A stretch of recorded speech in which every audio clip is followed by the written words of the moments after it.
studying in class 11 at Bishop Hodges High Secondary School, Mavelikara. I am going to present our school's journey to net zero carbon footprint.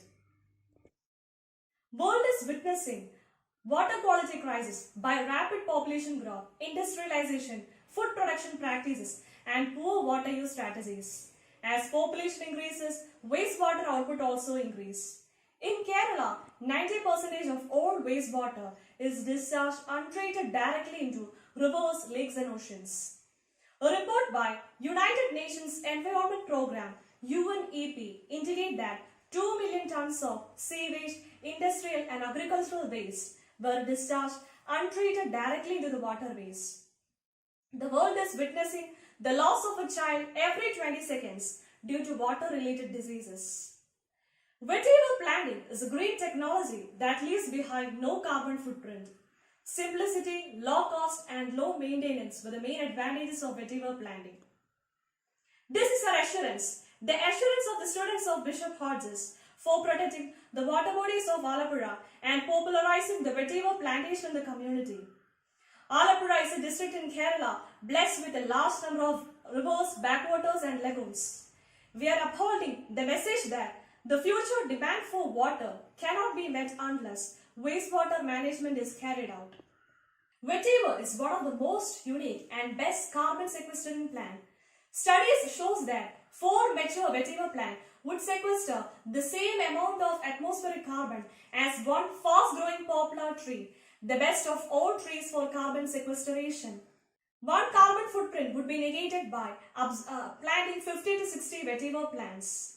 It contributes to high air quality by absorbing ozone and sulfur dioxide through the surface of leaves, give up moisture to lower temperature, catch fine dust, ashes and smoke on the surface of leaves, give out oxygen through photosynthesis, and reduce hydrocarbon emission from parked cars. This is a vetiver route. The vetiver hedges planted across the slope can slow down the damaging runoff of water down the slope. The massive root penetrates 2 to 3 meters deep down into the subsoil can hold the soil. It will conserve water and soil. It accumulates carbon into the soil by photosynthesis. It absorbs carbon into the plant components. The dead plants will be decomposed by soil microorganisms, release carbon back into the soil and stores as soil organic matter so it can reduce global warming. This is a perennial plant since it always germinates new tillers. In the growing period, it produces a high amount of biomass. Its leaves are long, when trimming can generate easily. Its leaves are strong and resist decomposing. Its long fibrous root system intertwines tightly and mitigate global warming. This is a freshwater body near campus, which has a length of half a kilometer. It is a natural one. It exists here for a long time. It's in a deserted state. In the rainy season, it got flooded, but water is in it on all season. The nearby Mavelikara CSI Research authorities, under Reverend Dr. Sam T. Matthew, decided to clean and fence the water body.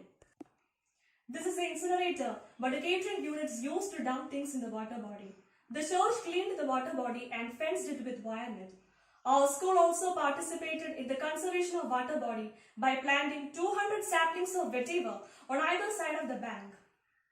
We selected this plant as it can withstand highly adverse climatic conditions and it is apt for treating contaminated water. It can improve the quality of water and prevent soil erosion. Bishop Hodges High Secondary School's future project.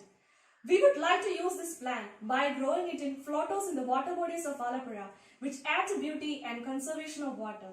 Thank you.